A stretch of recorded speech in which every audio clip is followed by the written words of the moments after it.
우리 군이 어젯밤 서해 해역에 떨어진 북한 우주발사체 일부를 인양했습니다. 북한이 발사에 실패한 지 보름 만이죠. 북한은 어제 윤 대통령이 직접 주관한 한미 화력 경멸 훈련에 대해 반발해 단거리 탄도미사일도 발사했습니다. 오늘 부산엔 미 해군의 핵추진 함수함도 입항했는데 관련 소식들을 유정아 실장이 정리했습니다. 동발사체는 백령도 서쪽 먼바다 상공을 통과하여 어청도 서방 200여 킬로미터 해상에서 비정상적 비행으로 낙하하였습니다. 네, 지난달 31일 북한이 발사한 우주발사체 천리마 1형 30분 만에 추락을 하면서 실패로 끝났죠. 다행인지 불행인지 이 실제 상황 경보와 오발령 문자만 기억에 남았습니다. 발사체의 일부는요, 서해 어청도 서쪽 200km 지점에 추락을 했는데 보름 만인 어젯밤에 우리 군이 이걸 인양했습니다. 직경, 그러니까 지름이 2.5m고요. 약 12m 길이의 동체에 이렇게 천마라고 분명하게 쓰여 있죠. 발견한 직후에는 물 위에 이렇게 떠 있었는데 75m 깊이의 바다 아래 뻘에 이제 가라앉았죠. 우리 군은 광양함, 통영함, 천혜진함을 동원했고요. 또 해군 해난구조대 심해 잠수사 수십 명을 투입해서 이걸 인양했습니다. 북한은 1단 로켓 분리 후에 2단 점화 과정에서 이 엔진 고장이 있었다, 이렇게 자체적인 실패 원인을 밝혔었는데요. 인양된 로켓은 2단 추진체의 윗부분으로 지금 추정이 된다는 게 국방부의 설명입니다. 북한은 우주발사체다 이렇게 이야기를 했지만 이거 발사 각도를 낮추면 미사일이 되죠. 전문가들은 이 동체를 분석하면 북한의 탄도미사일 기술까지 분석이 가능할 거라고 내다봤습니다.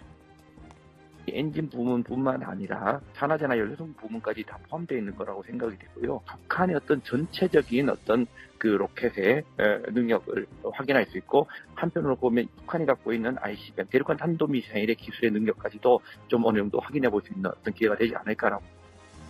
네, 다만 지금까지는 북한이 로켓에 탑재했다고 했던 첫 군사 정찰 위성 만리경 1호는 발견이 되지 않았는데요.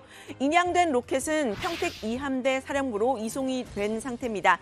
천리마 1형의 성능, 그리고 외국 부품을 사용했는지 안 했는지 여부 등을 좀 중심으로 해서 미국과 공동으로 조사를 할 예정이라고 합니다. 그리고 어제 북한은요, 2차 우주 발사체 대신에 단거리 탄도미사일 2발을 쐈죠. 오후 7시 25분과 37분이었습니다. 각각 780km를 날아서 동해상에 떨어졌는데요. 북한의 미사일 발사는 63일 만 화성 18형 발사 후에 처음이었습니다.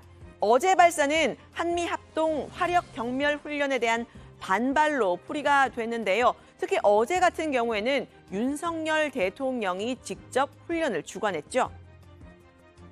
한미 동맹의 압도적 위형, 첨단 전력들을 보니까 여러분 모두 든든하시죠? 저도 국군 통수권자로서 매우 든든하고 흡족합니다. 적의 선의에 의존하는 가짜 평화가 아닌 우리의 힘으로 국가 안보를 지키는 것이 진정한 평화입니다.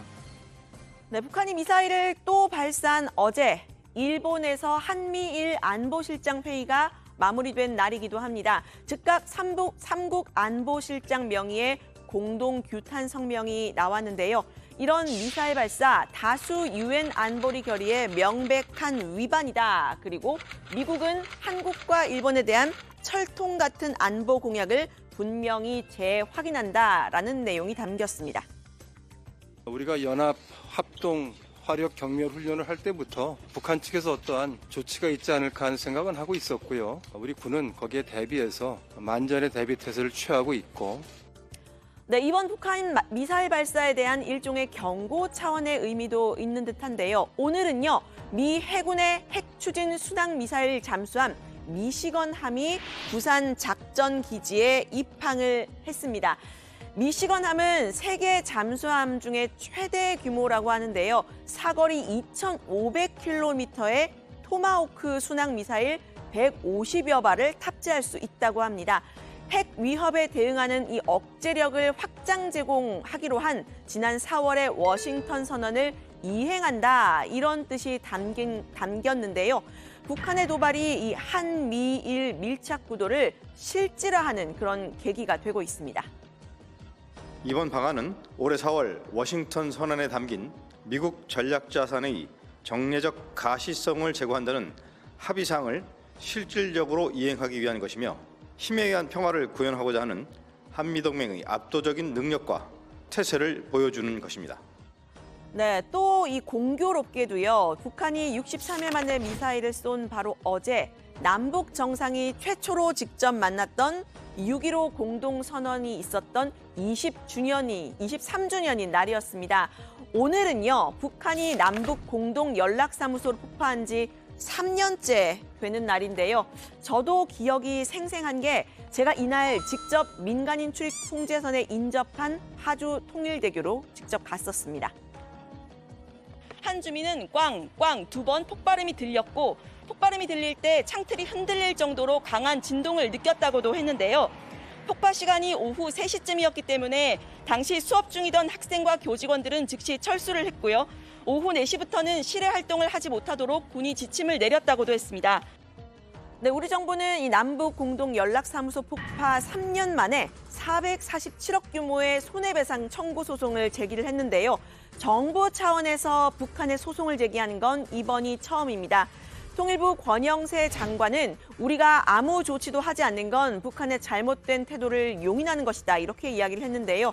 법조인 출신이기도 한 권 장관은 승소 가능성 100%라고 자신했습니다. 남북관계 혹은 북미관계에서 본인들이 어떤 주도적으로 이끌어가겠다는 일종의 이 미국이라든지 우리 대한민국을 상대로 가스라이팅을 하겠다고 이제 볼 수가 있겠죠. 북한에 대해서 잘못된 행동에 대해서는 우리 대한민국이 가만히 있지 않는다. 반드시 책임을 묻겠다 하는 그런 차원에서 소송을 제기하게 됐습니다.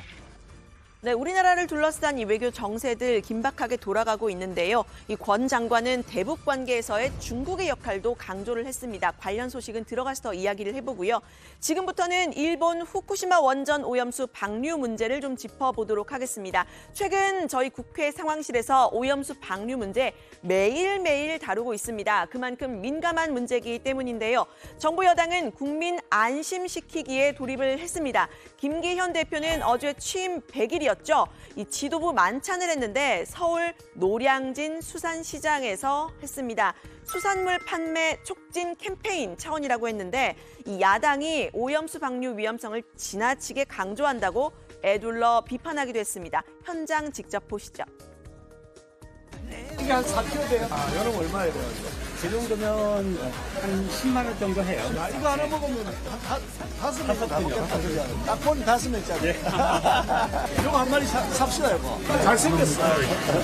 아니, 생선 좀 많이 팔아야 되는데. 일본 그 후쿠시마가요. 파괴력이 너무 커요.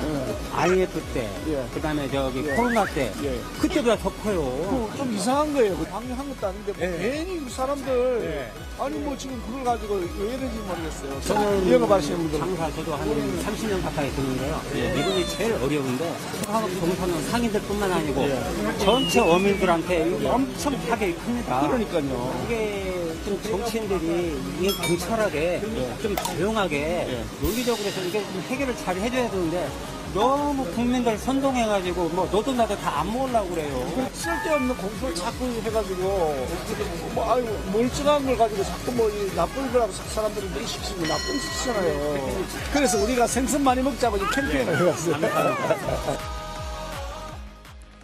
네, 그렇습니다. 이 정부 차원에서도 매일 오염수 방류 관련 브리핑을 하기로 했죠. 오늘이 바로 이틀째입니다. 국무조정실 박구현 1차장은 국민들에게 정확한 정보를 제공하고 불안을 해소하는 데 목적이 있다. 오늘도 분명히 이야기를 했는데요. 최근 저희 JTBC가 다핵종 제거 설비 알프스가 지금까지 총 8번 고장났다고 보도를 해드렸는데 이거 팩트가 맞다고 이야기를 했습니다. 지금 관련 자료를 받아서 알프스 고장 사례 상세 분석하고 있다. 이런 이야기도 했는데 방류를 시작을 했는데 알프스 멈추면 큰일이죠.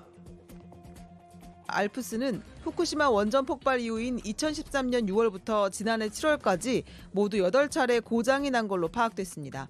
특히 가장 최근인 지난해 7월엔 필터 고장 등으로 방사능 물질인 스트론튬 90이 걸러지지 않은 것으로도 파악됐습니다. 뼈에 농축이 되고 살에 농축이 되고 막 그렇게 되는 성질이 있죠. 네, 오늘 브리핑에서는요, 수산물 방사능 검사 지금 철저하게 하고 있다. 그리고 후쿠시마 수산물 수입 금지 해제는 없다. 이 점도 강조를 했습니다. 최근 이 소금, 그러니까 천일염 품귀 현상도 지금 보도가 되고 있는데 이 부분도 설명을 했습니다.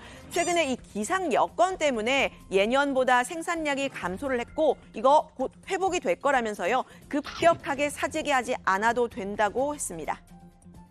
저희 전남도하고 특히 이제 신안과 적극적으로 지금 소통을 하고 있고요. 지금 구매하시면 지금 가격이 많이 오른 상태지 않습니까? 천천히 구매하시는 게 오히려 좀 더 낮은 가격으로 싼 가격으로 구매하실 수 있다라고 저희는 그렇게 판단하고 있습니다.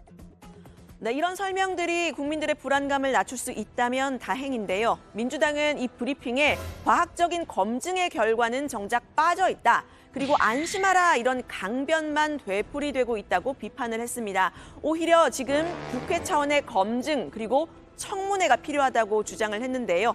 이 정부 브리핑 우리 정부가 아니라 일본 정부가 할 일 같다는 발언도 나왔습니다.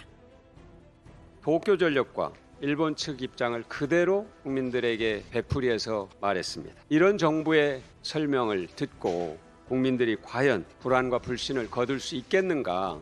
왜 일본 정부가 할 일을 우리 정부가 나서서 일일 브리핑을 합니까? 용산이 일본 정부 출장소라도 되는 겁니까? 일본과 조선이 일체라는 내선 일체입니까? 미국 사람 믿지 말고 소련 사람 속지 말고 일본 사람 일어난다. 조선 사람 조심해라. 네, 이런 야당의 반응들에 대해서 이 박구현 1차장은 직접적으로 오늘 불만을 드러내기도 했습니다. 일본 정부의 대변인이다 이런 표현을 들었다고 하면서요. 브리핑의 취지와 성격을 왜곡하지 말라고 경고했습니다.